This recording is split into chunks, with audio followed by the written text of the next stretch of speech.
Welcome to the fourth episode of the Celluvoid for the week of July 9th, 2021.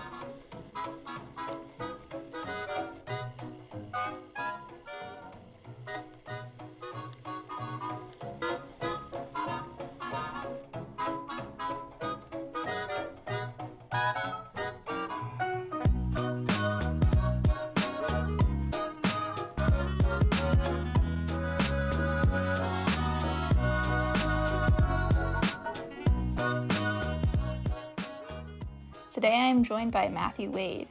Matthew is inspired by the exploration of ideas, dreams, creative techniques, and how the application of personal exploration lends itself to the way others absorb his work.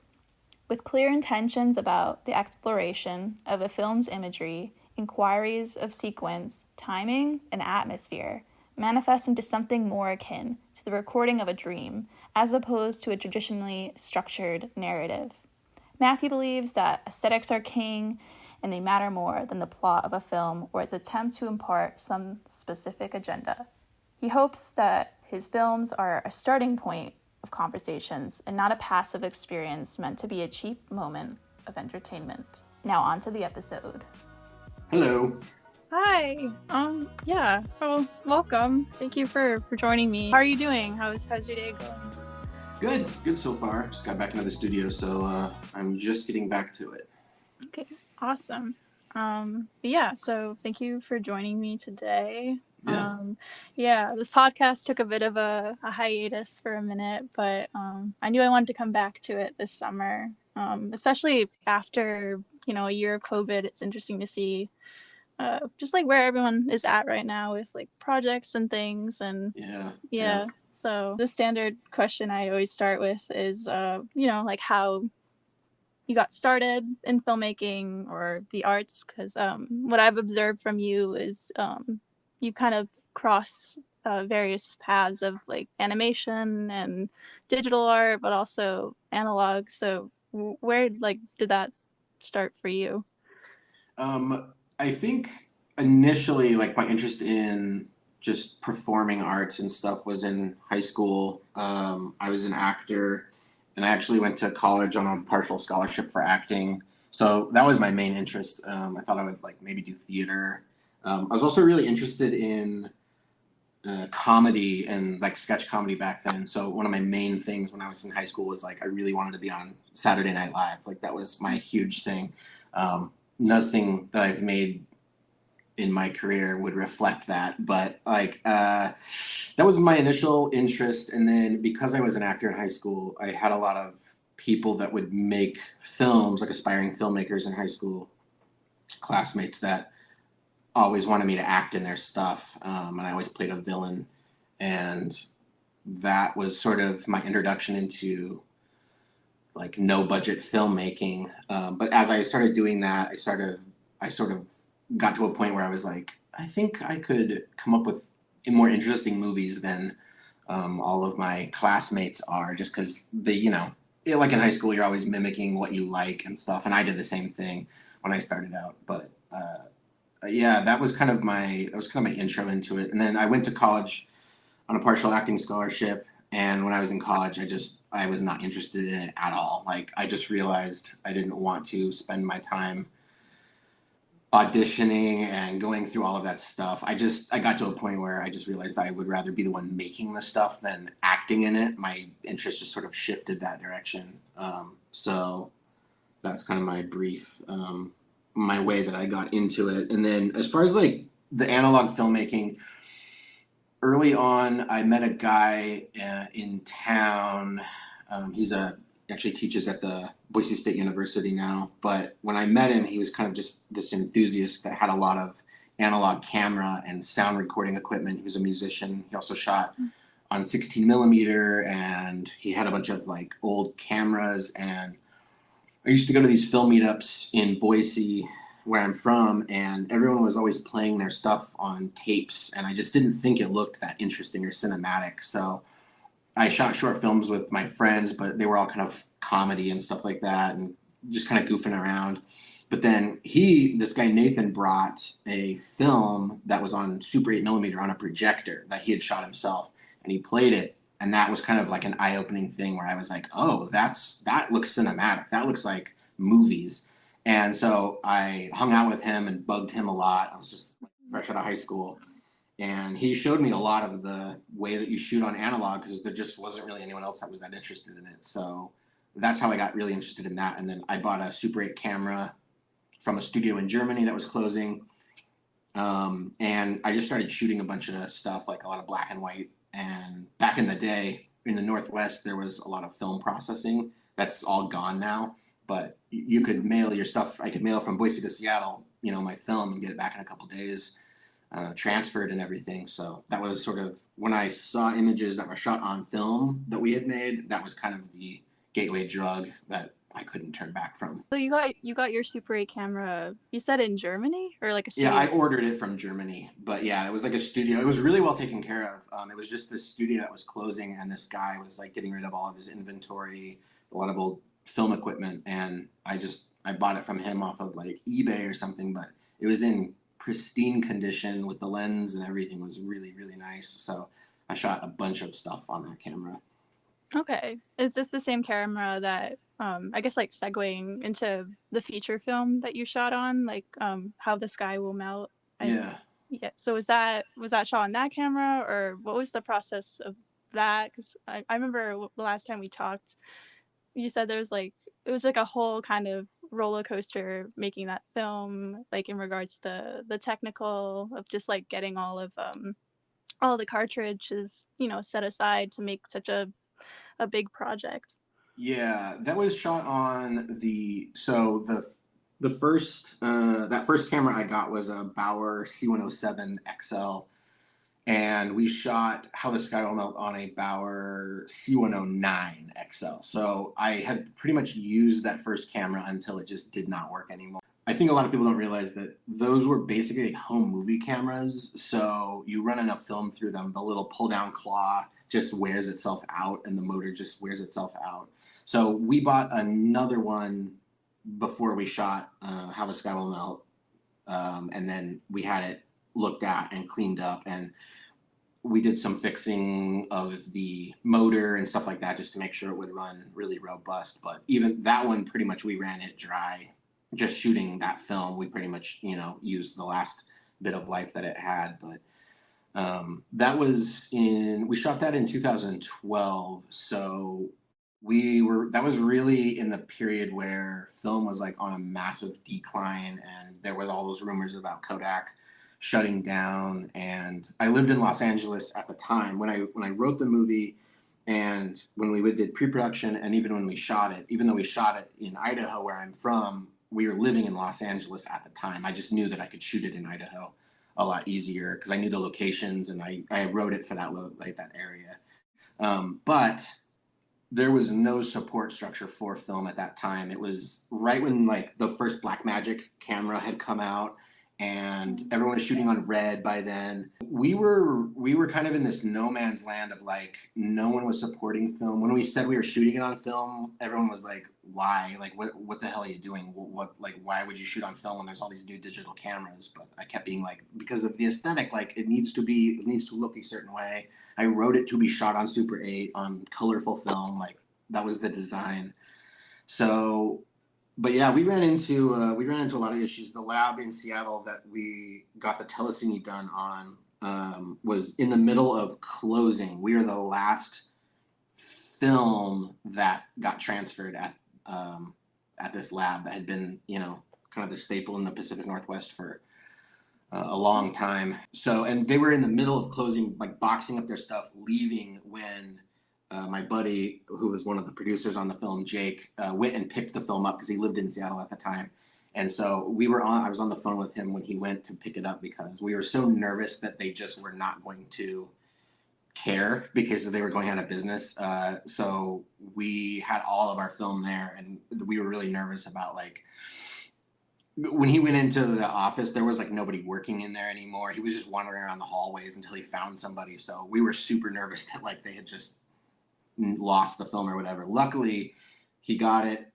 In the parking lot when he was on the phone with me, I had him like pull out a few reels and hold them up to the sun, and I was like, "Tell me that there are images on them. Like, let's make sure before you leave that the actual like film has something on it, and so he pulled out the first few, pulled out the leader, and then sure enough he was like, yeah, there's a bunch of little boxes of, because he didn't, he's not the camera guy, so he didn't really know what to look for, but I was like, just keep pulling the leader tape out until you start to see little squares on the film, and sure enough he did. So we were like, okay, we got that part done.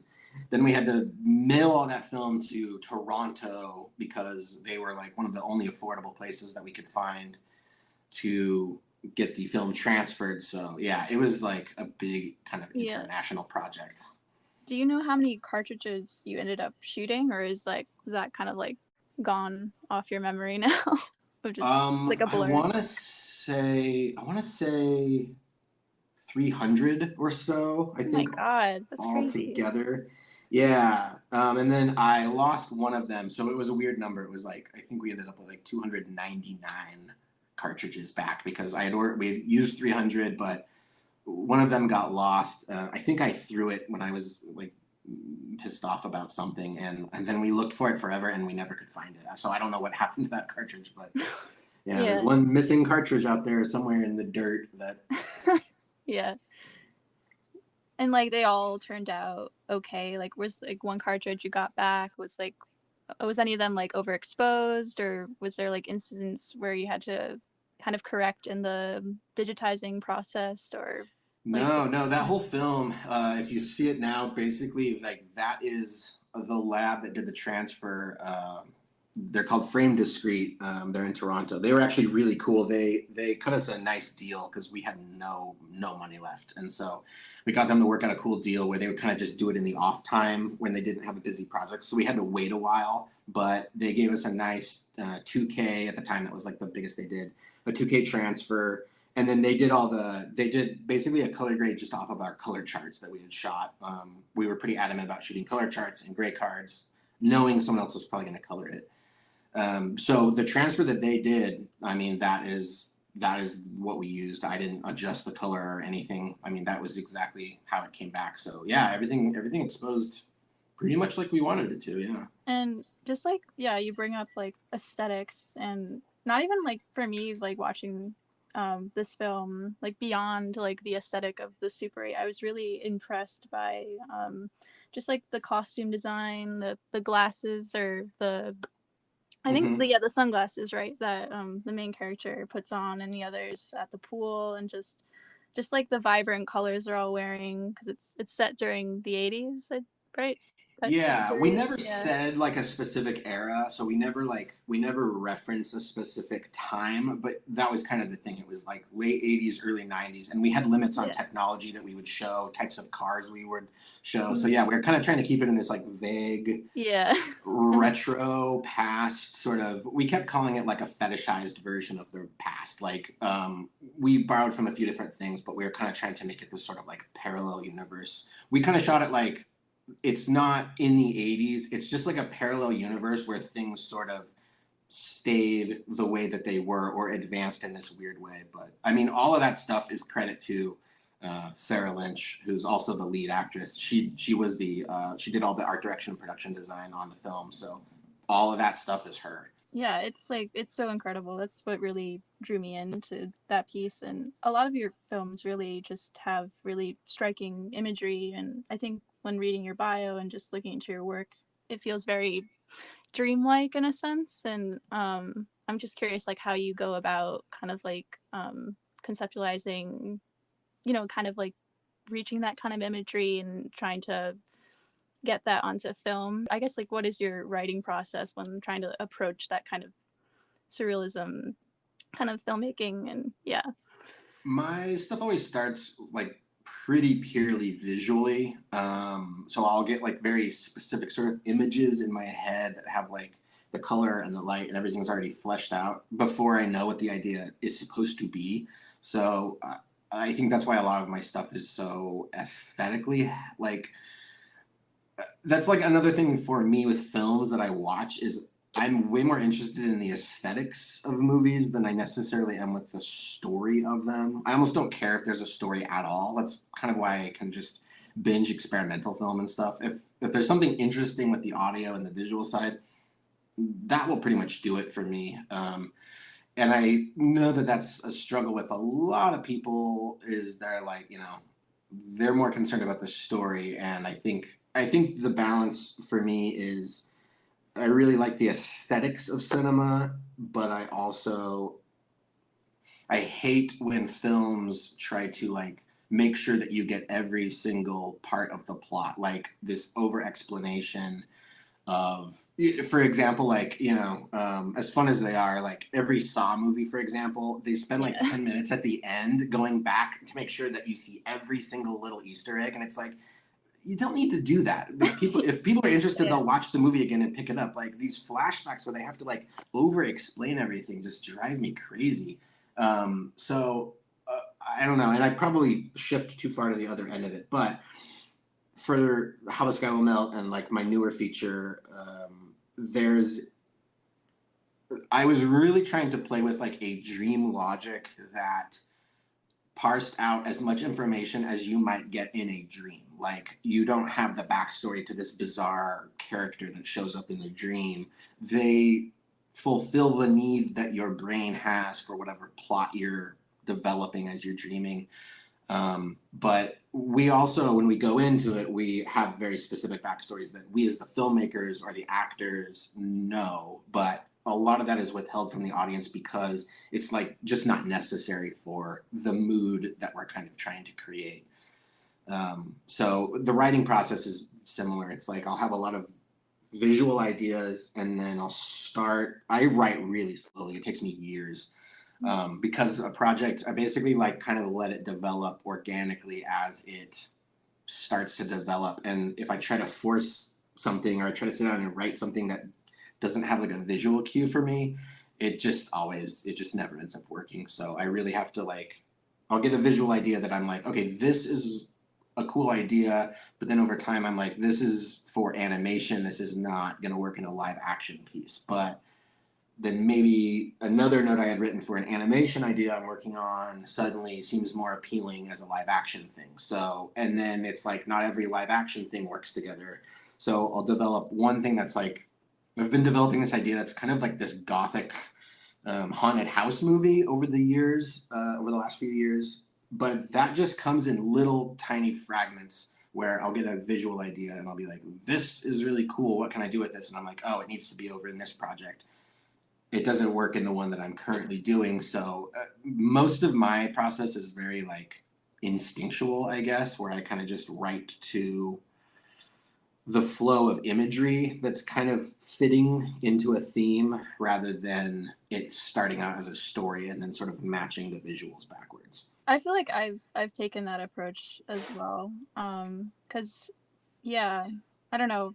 This past year I worked with a co-writer and that took a long time, like to flesh out like for a more dialogue heavy film, Mm-hmm. which I'd never really I don't know, I was never one for like realism narrative filmmaking, but Yeah, it was an same. interesting process. But yeah, I'm definitely in the same lane as you of like I'll just have images come to my head and I'll just jot them down or just kind of save them for a while. Yeah. But yeah, then I'm not sure what to do with them or what Yeah, and needs it to come. felt at first it was like I was like, oh, I should learn to write, in the traditional way, blah blah blah. But then after hearing a few interviews from like David Lynch, and it's like Yeah. that's his same approach, the exact same way. He's like, yeah, I'll get an idea, and then I'll kind of just like a visual idea, and then kind of just wait and see like what story sprouts out of that. So I was like, okay, well if other filmmakers are doing that, then it's like you give yourself permission to do, I don't know. And it's also just sort of the honoriness of the older I get, the more I'm just like, this is how I do things. This is what I'm comfortable with.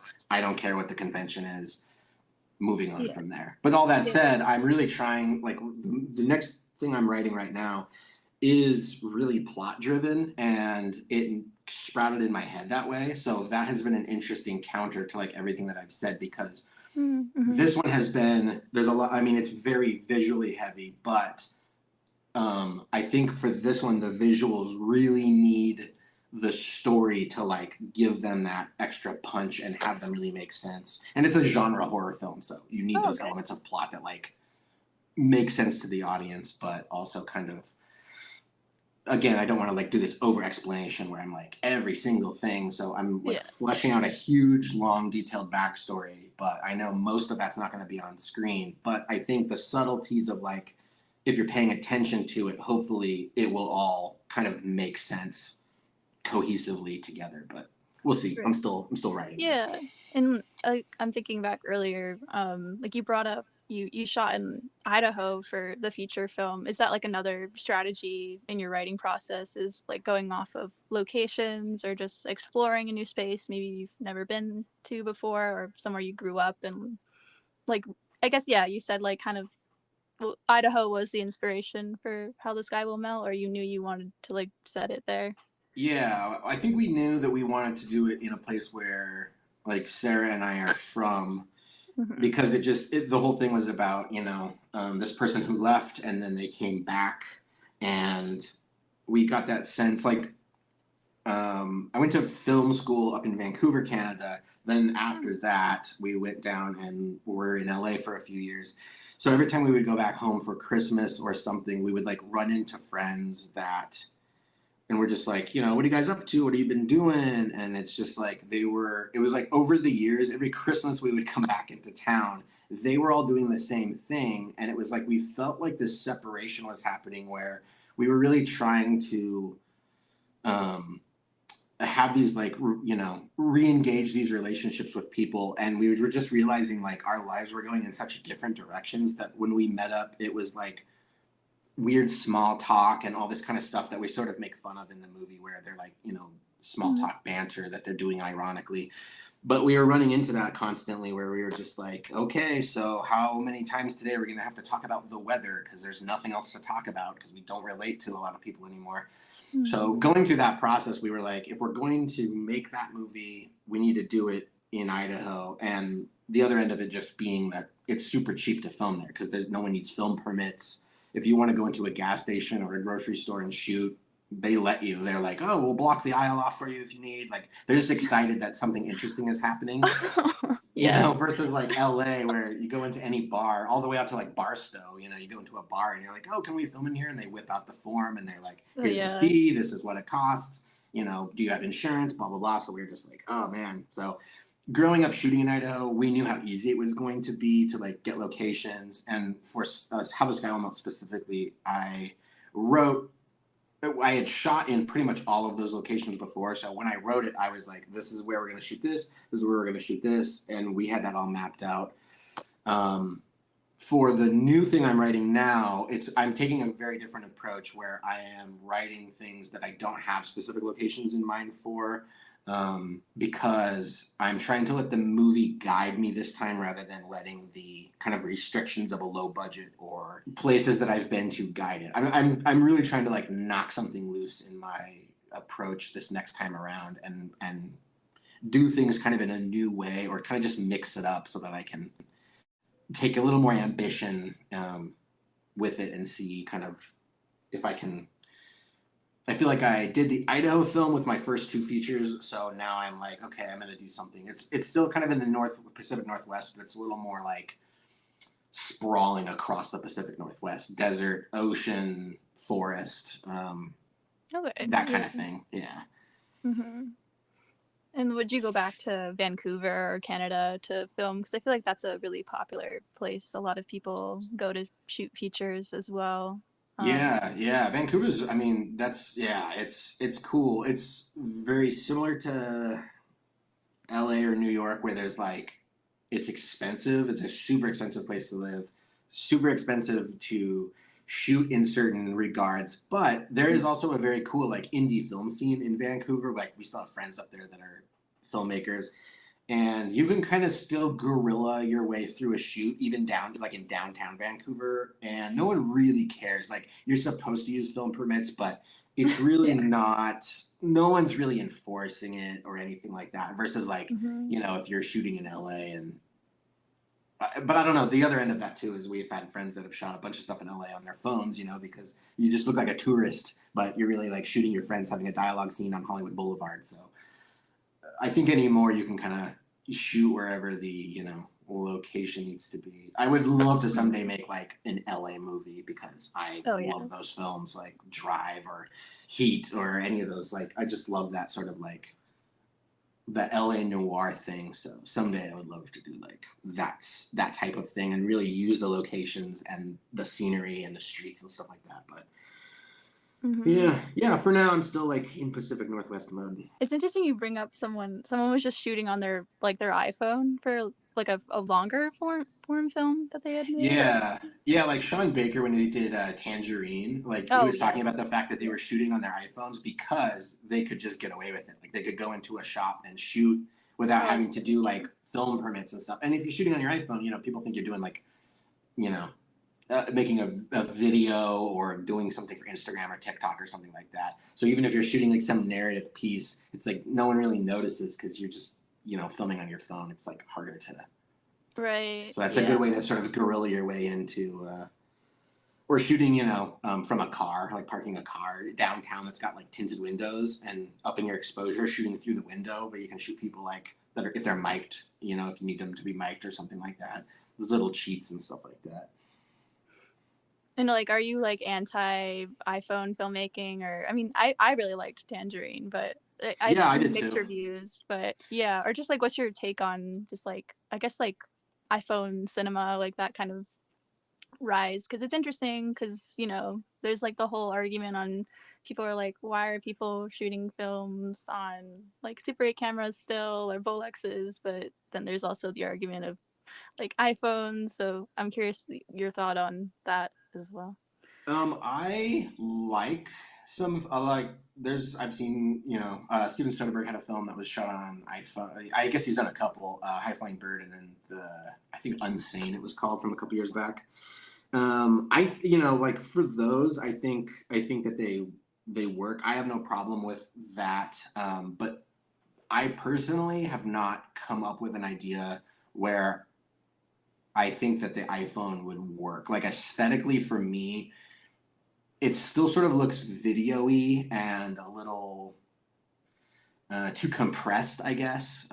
So I haven't really like come around to it myself. I've worked on a couple shoots where they used it as like a B cam, shooting on 4K because it's got like the smooth, it's got like the natural smoothness to it if you set it up and you're shooting on, Filmic Pro, like any of those apps.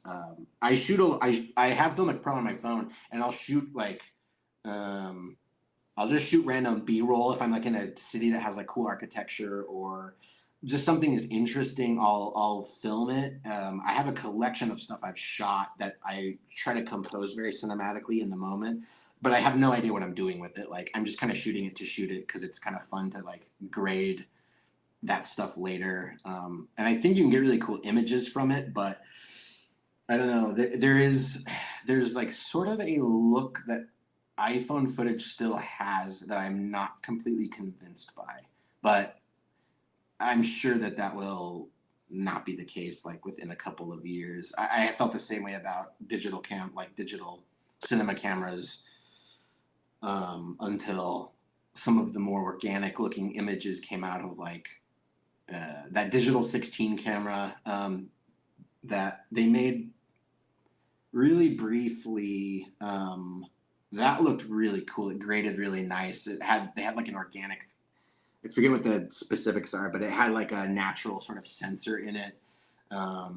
And I really actually like the footage from some of the older Blackmagic cameras. I think they look really cool. They have like they don't look as like digitally to me as a lot of the early stuff from like Red or whatnot. But Yeah.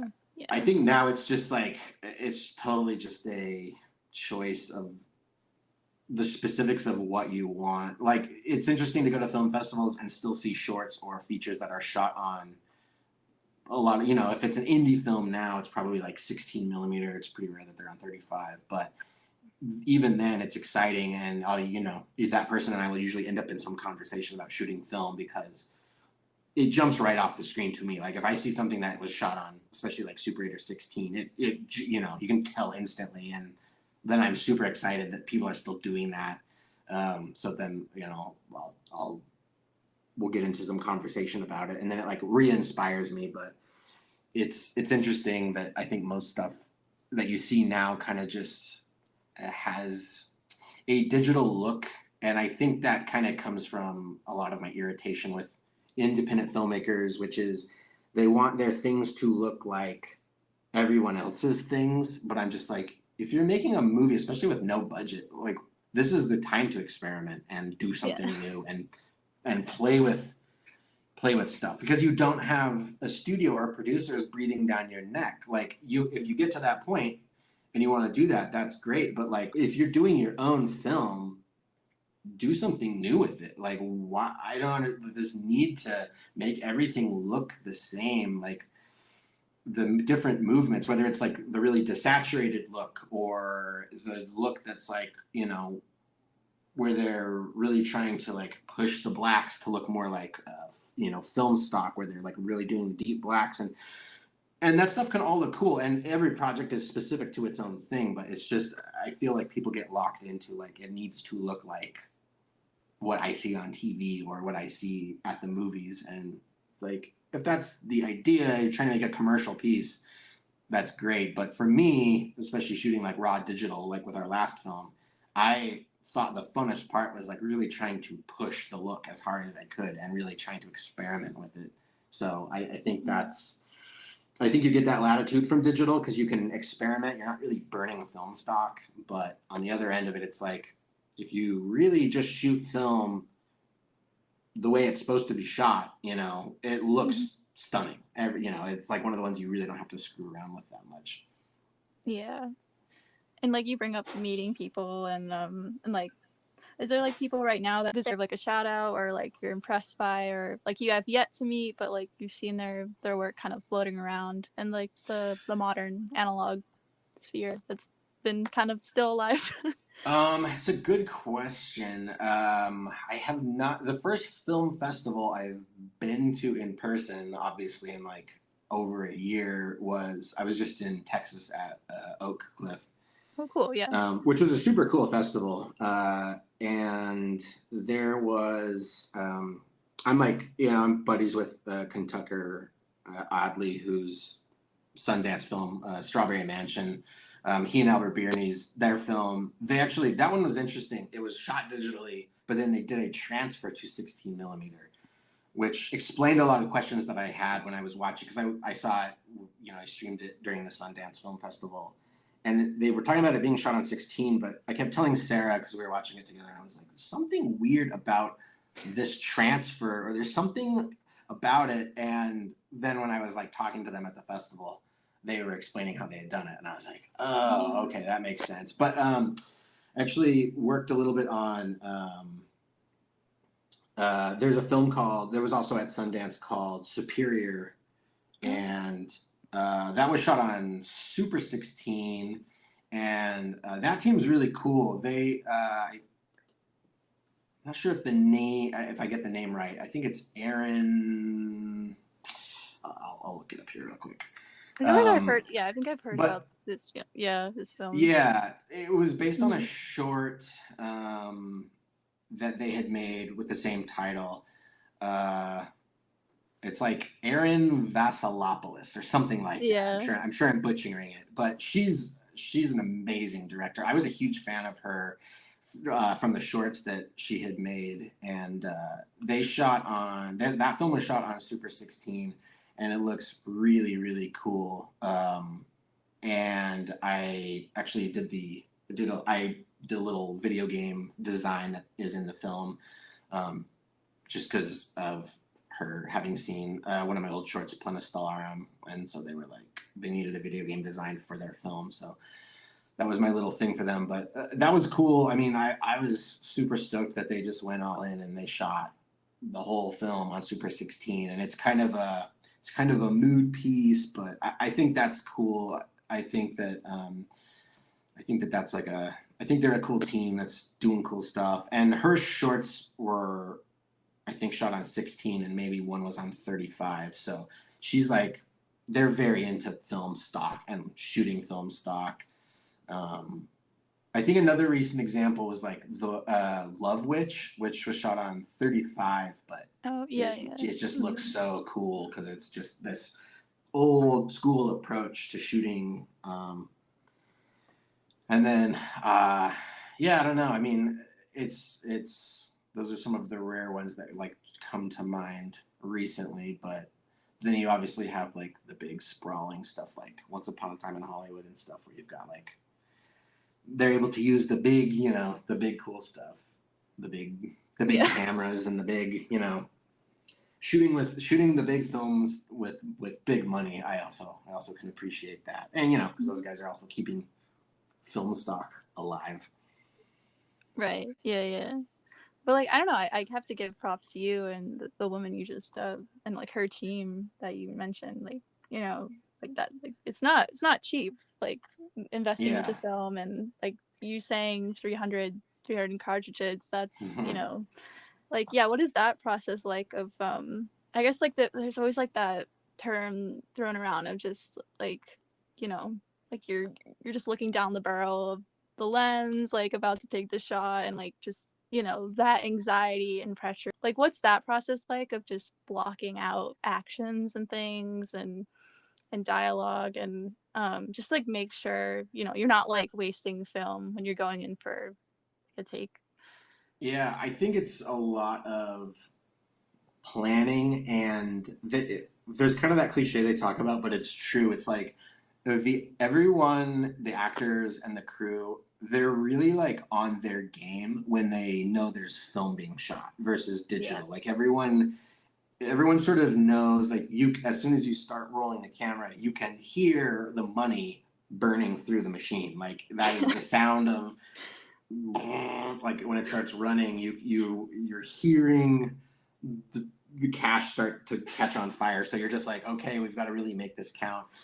We did a lot of stuff like that I had just sort of learned from other filmmakers that shot on film, which was we would shoot and really keep an eye on our meter to like see how much film we had left.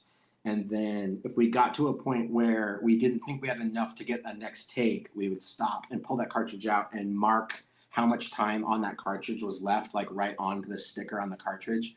And we collected those and we had them marked on the box. So basically we had a bunch of like partially used cartridges, and then we used all those cartridges, the rest of them, to shoot some of the B-roll and stuff that we needed to get, or just little inserts. So getting the footage back, it was insanely disorganized, but except that we had slated everything, so we knew where everything was supposed to go. But it was like there'd be like this really intense, Sarah doing this really intense monologue, and then you'd see the film sort of cut, and then it would jump to, an insert of a cat walking across a field or something like that, and then it would jump back to a shot of her laying in bed at night or something like that. So there were all those like sporadic things that happened, but it was because we were basically conserving as much film as we could. And then we would do other things too, like the rollouts. There's like a lot of rollouts that happen in the film where the film reel actually is ending, and so you see all these like little psychedelic pops of light. Yeah. Those were even planned, so those are really like on the reel. So they would finish like a line of dialogue, and then it would roll. It would roll out, and we use that as a changeover in an editing technique. But we were also like, we know this film is going to roll out in 10 seconds, so we would basically time their dialogue to end with the rollout of the film.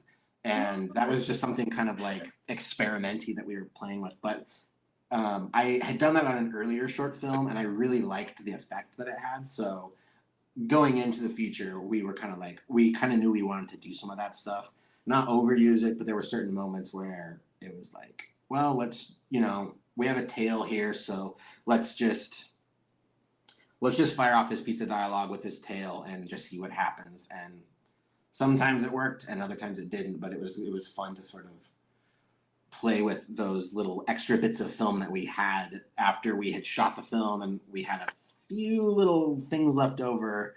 That's when we kind of just started playing around with doing weird stuff, and some of it made it into the film, a lot of it didn't. But yeah, it was a lot of planning and like being very specific about, if we're not ready to roll, let's not roll. Yeah. The actors walked through the scenes a bunch of times until they felt really ready. So I kind of let the actors tell me when they felt like we were ready to rock, and then kind of just went from there. And you bring up dialogue. I always am curious with Super 8. So was this camera like, was the motor silent, or how were you able No, to no, slate? it's so loud. So all of the dialogue except for 2 scenes Was it was ADR. ADR? Yeah, Oh wow, and that's we were shooting on set knowing that because it was just we knew there was no way to like. yeah. There were a couple times where we baffled the camera, but even so, it's like it gets really hot and then it doesn't want to work, and so we basically knew, but also the other end of it was we were kind of a style choice. Like early on, we knew the camera was going to be really loud. It was going to be hard to record a lot of the dialogue with it, but we also kind of wanted it to have that dubbed effect where it was like an Italian film that was like dubbed over. So the dialogue kind of always just sits on top of the sound mix in this weird way. It never feels quite in the mix itself.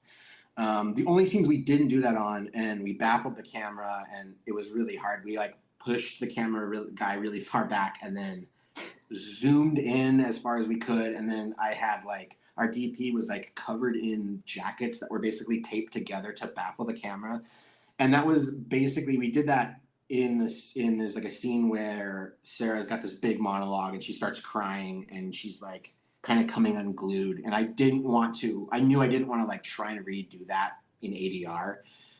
So that was one piece where, and also shout out to my sound guy Jacob Kench. He cleaned up. There was still some motor in there, but he actually like went in and cleaned all of the motor out of it, and like he did a lot of work after the fact to like maintain that performance. And then there's also some stuff where she's talking in a phone booth, and we had her mic'd, but the camera was on the outside, so we didn't run into any sound issues with that. So that dialogue, it just sounded really good because she's in the kind of echoey box. So the reverb on it and all, it just looked right. So we just kept that piece. But the rest of it was all ADR'd. So we had every actor come to Seattle, and we did like these ADR sessions over the course of a couple of weeks. And yeah, we ADR'd the whole film, which I do not recommend anyone does. It is a nightmare. Yeah, oh, I can't imagine. Yeah. I mean, well, you were saying like it was okay with kind of having that dub effect, but Yeah, yeah, I yeah, can't imagine how many hours that must have taken. yeah. And it was a lot of, it's also weird too because our camera wasn't crystal sync. Yeah. So their time wobbled. So when Jake and I were like, when we were taking basically the scratch dialogue that he had recorded on set and we were trying to match it up, we spent a couple of weeks just trimming the dialogue and moving it slightly. So we had to like cut in the middle of a line sometimes and bump the dialogue over because it was constantly going in and out of sync. So we did that, and then once we had that sort of all locked in place, that's what the actors listened back to. So there were a couple little disruptions here and there, but overall they picked up on it really fast, and it took less time than we thought it was going to, but yeah, the actors that came in, they were very cool about it, and they were game to like, they kind of knew what we were doing, they knew the style we were going for, so they were just like, all right, let's do it, and we would just like. They would just listen to it on a loop, basically, and then they would start doing it themselves. And we just sat there for weeks at a time, just watching the monitors back and forth as they did ADR. So yeah, it was cool. I mean, I'm happy with the way it came out. Like, I love the effect that it has, but we were like, never again. Like, we're not doing this ever again. Yeah. So I guess like segueing into animation, like I was looking at your animation work. How did you feel kind of like moving into that kind of style of work? And yeah, I think one of your films was it Plena Stellarum? Is it that Yeah, one? Yeah, yeah. the process of making that one. And I feel like it kind of reminded me of a film idea you brought up earlier about like kind of like a gothic house. It's kind of, but it feels kind of like dripped in like neon reds and purples, Mhm. and yeah, like Yeah, so Plena Stellarum came about because of How the Sky Will Melt. So after we shot How the Sky Will Melt, we had to like basically raise the money to get the film processed and then transferred because the way that we did that was we basically raised enough money to get to the next step, and we had no money after that. So then we would raise a little more money to get to the next step. So we did a Kickstarter that ended up helping us finish most of that. But in the interim, there was a lot of downtime where I think, so from us finishing How the Sky Will Melt, like the last shoot, to when I saw the footage was 15 months. So that was like, we didn't even know if the film had exposed, because we didn't have dailies or anything. We couldn't afford it. So we didn't see any of the footage until 15 months after we had wrapped production. So for that time, I was kind of just going crazy, like, because we didn't know, we didn't know what we had or didn't have. So to fill the time, I started writing the score. I did most of the score for that movie while I was waiting to see the footage back. So it was not scored. There's a lot of sequences in that are cut to the soundtrack, but that's because the soundtrack was finished before I ever saw the footage. But I was like, I kind of knew what I wanted the sound to be. So I did the score, and then I was kind of in this midpoint where I had nothing else going on. So I started making Punta Stellarum to give myself something to do so that I wouldn't basically go crazy. So I started making that kind of in between commercial, like freelance animated stuff that I was doing. But I didn't really know what it was supposed to be. Kind of going back to your earlier question, I had sort of the visuals in my brain, but I didn't really know how they connected. But the fun part of animation is you have a lot of time when you're working on one scene to let the rest of it kind of develop as you're working on it. So that one was kind of very instinctual. I kind of just made it as I went, and the story started kind of making sense to me as I would, I'm spending like a week animating some skulls that are moving through a forest, but while I'm in the process of just doing all the little minutia of that, my brain developed sprouted 6 other scene ideas that would match this on either side, and it started developing sort of like a story idea in that. So that was kind of just, I was making it as I was going, but when I was editing it, I omitted a lot of stuff, and I kind of found the kind of flow that it had. But I ended up with about a half an hour's worth of like finished animation with that movie that I cut down into whatever it is now, 12 minutes. Just because I started omitting things that kind of came about that didn't really make sense or work with the story. So that was kind of part of the fun of it, was that, there wasn't a crew I was waiting on. I didn't have to like raise the money to do it. And it was the first animated film I had made since being in film school, because I'd worked on a bunch of commercials as an animator, but I had that was the first thing I did as something that I just did for myself. And then that process was a weird one too, because that film really has no context to anything else. So when it was done, I was like, I don't even know what the hell this movie is. Like, I didn't even know how to describe it to people. I was just like, I don't know what it is. And then there were like several days where I was just like, why am I putting so much work into this? Like, I don't even know that I want to finish this. And to her credit again, Sarah Lynch, my wife and producing partner, she just kept being like, well, just finish it. And if you don't like it, whatever, but just like just get it done. Like, you've been working on it this long. So I begrudgingly like followed her advice and was like, okay, I'll finish it. And then it was probably like the most successful thing I had ever made up to that point. Like it got into pretty much every festival I sent it to. It played at Slam Dance. I met a bunch of really cool people because of festivals I went to for that film. Like, and a lot of those connections sort of bled over into how I was able to start getting a Black Rift Begins to Yawn made and stuff like that. So that movie has had this weird ripple effect. It just recently got licensed on Argo, which is like this short film platform. And yeah, it's a weird one that sprouts up every once in a while. That film is also how I met Erin, who, when she was making Superior and they needed a video game design, she remembered seeing my film. I also worked on a pilot for Adult Swim by this director, Katie Skelton, whose stuff is also very cool.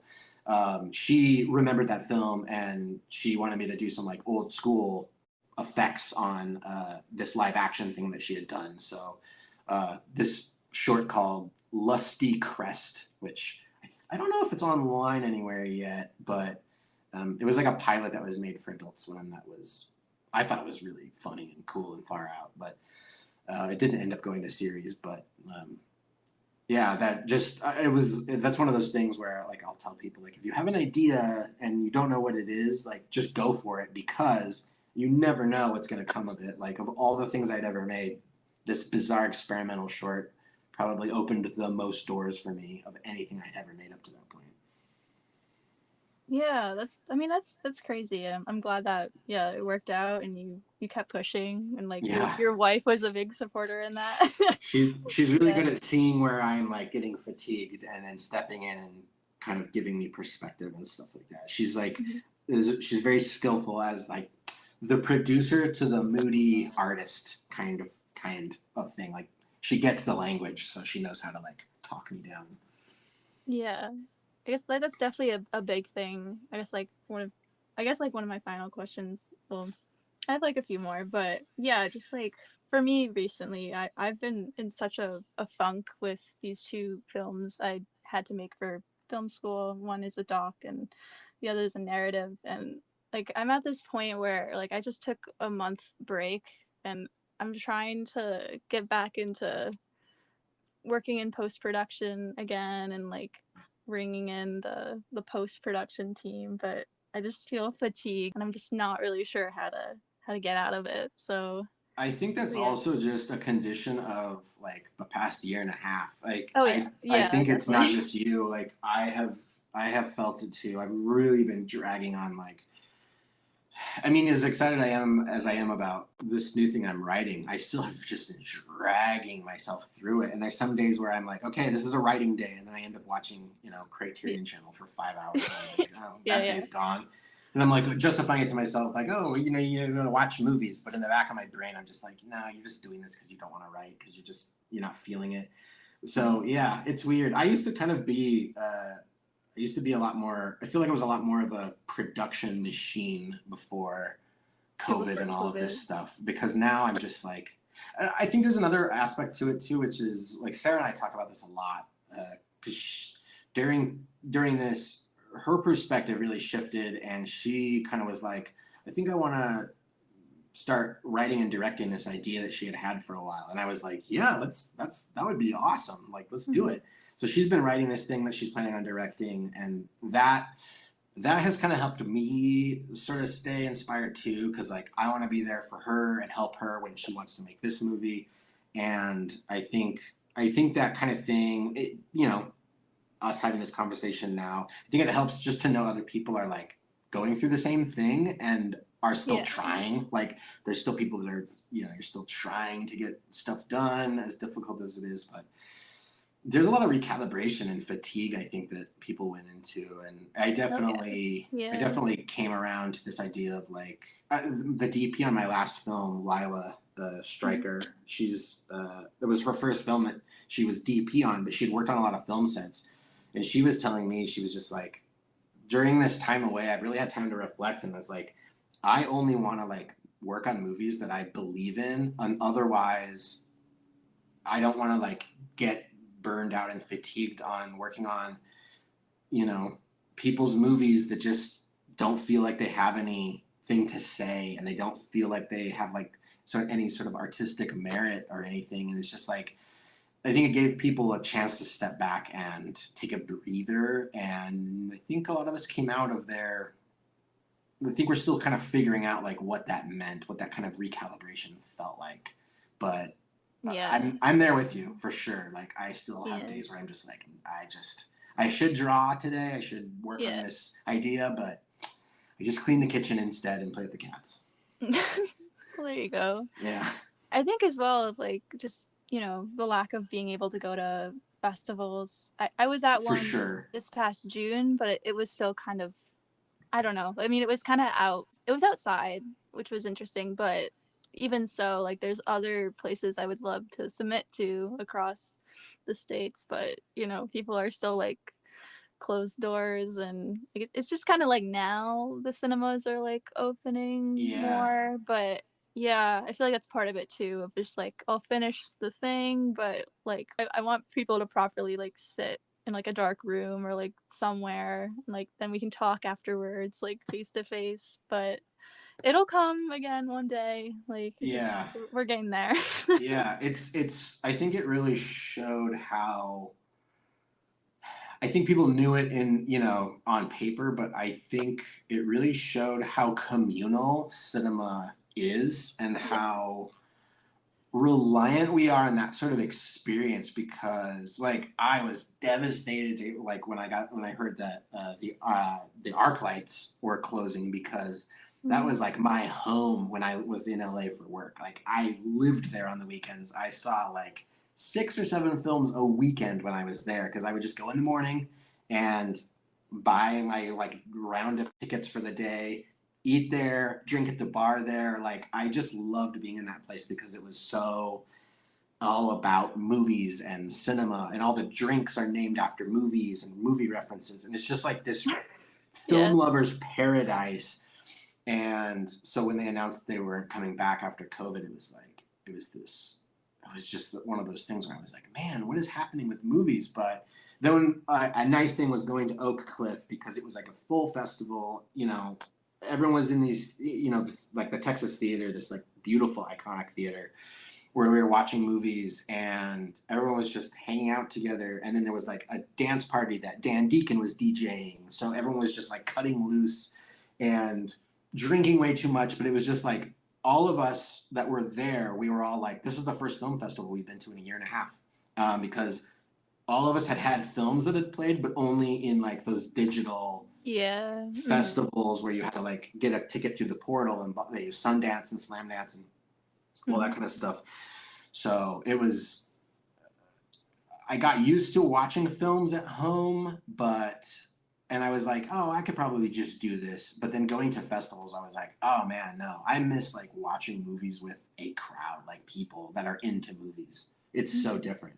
Yeah, we'll get there. It's definitely, I mean, I don't know. I think we're like the US has made a bit of progress. I don't want Yeah, like I don't want to jinx anything. I know. But I'm the same way. yeah. I'm like, every time it seems like and my wife and her family kind of come out of the restaurant industry. So I've just been Okay. watching bars and Yeah. restaurants get brutalized this whole time. And Oh yeah, like, yeah. I've just been like, ugh, gosh, this is gnarly. So yeah, I've Hmm. been pretty doom and gloom through this whole thing. So I'm just now starting to try and become more positive about stuff, but it's more based on my fear that the government is constantly going to be like, oh, Delta variant shut down again. Oh, next variant shut down again. So I'm just like, Yeah. okay, I need to like block that stuff out and just make stuff, because I Yeah. want to make stuff and not Yeah. worry about these others, like sort of social issues. I don't know. I haven't watched the news in a long time too. We basically just watch like the Food Network and stuff, because Yeah. we just have to like block this stuff out, and just we're like, no, we're just gonna do our thing, we'll write our scripts, make our movies, and Hmm. can't worry about Yeah. the other crap. Hmm. I guess like yeah, it's like I guess like a final question. I mean, yeah, for people right now who are just finding filmmaking or animating, or just like COVID aside, just people who are new to this, who want to get into filmmaking, like what would you say to them, like starting out, and like do's or don'ts, or like things that you wish you would have known starting out? I would say, if you it's tough. When I started out, I've had this conversation with a lot of people that have worked on films that are either my films or I've just been on a crew with, and especially if they're younger, I'll kind of ask them like what their ambition is, like what do you eventually want to do. And like a lot of people want to direct or write or whatever, and I think that there's the struggle of like, I don't know what to write, or I don't know what to make a movie about, which is it's not something I ever ran into. My interest in movies came from kind of an overabundance of ideas and like things I wanted to do.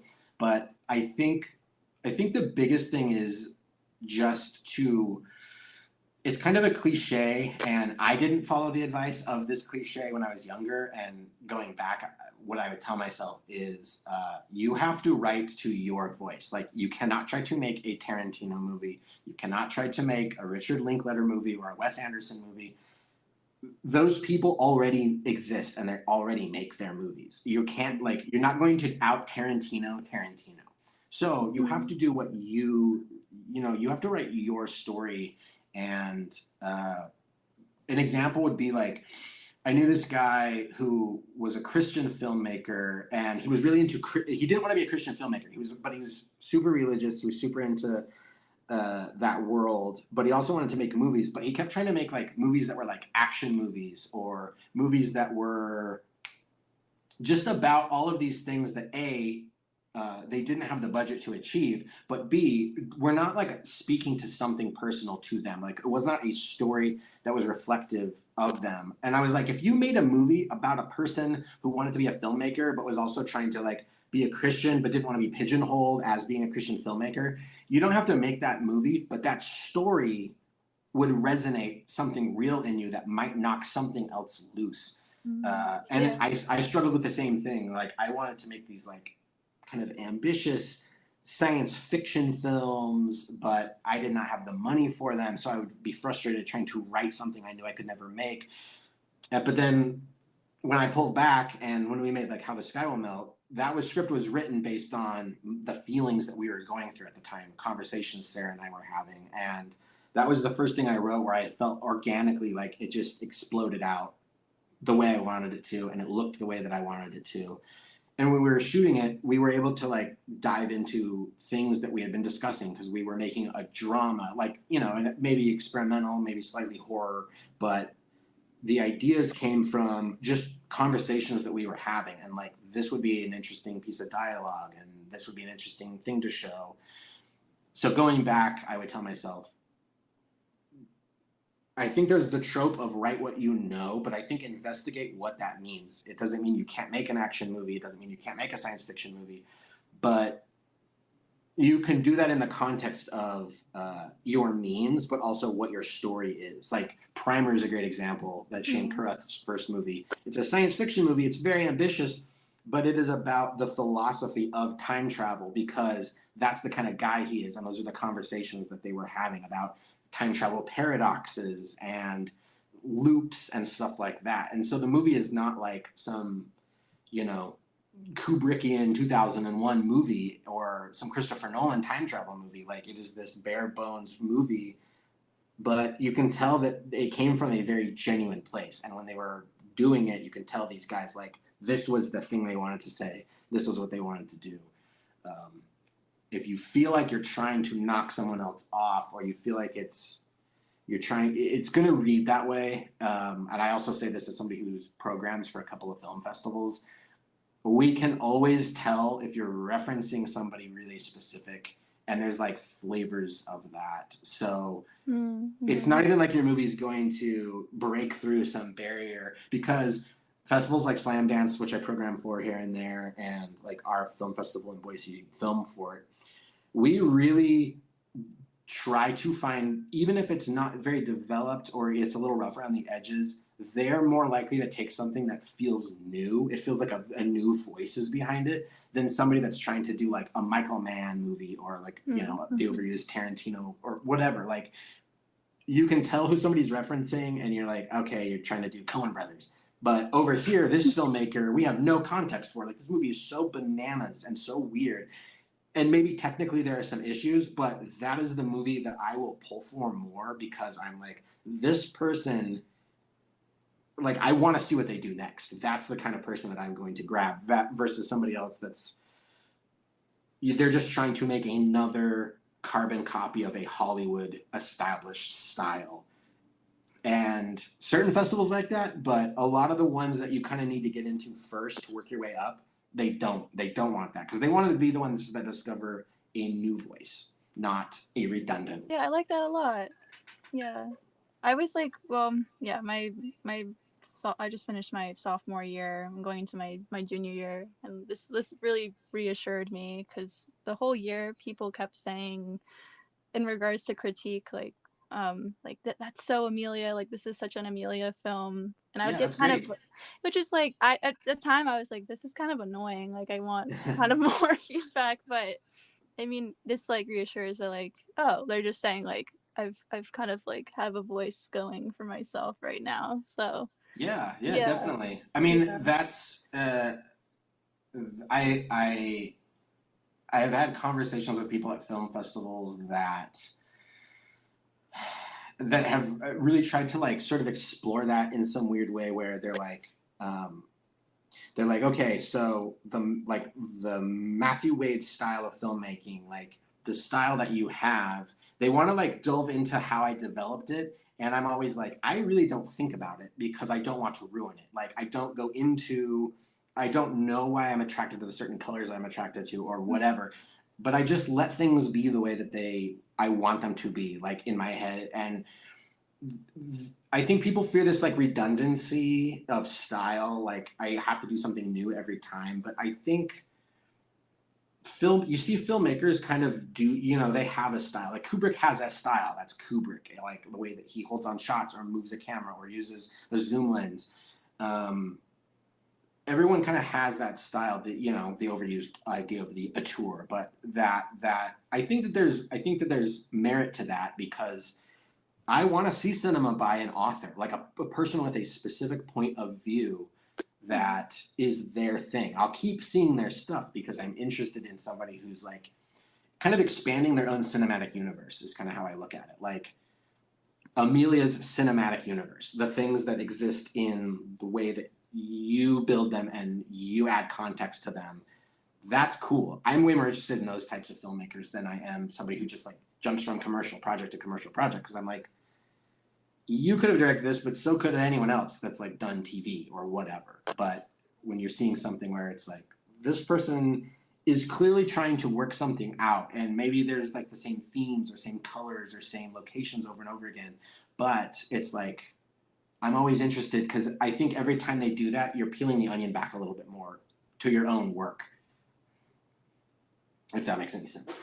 No, yeah, that makes a lot of sense. And yeah, I feel like you've definitely this end conversation has kind of helped me kind of like collect myself and like go visit my work again and finalize the edit and, just like not freak out too much. And Yeah. yeah, and like I hope with you as well, like, like continue to flesh out the writing process you're in right now. And yeah, I'm excited to see your future work. And I guess like, yeah, a little, I guess like the final note of like, if you have anything else you wanted to add or like want to promote that you're like currently working on for the listeners.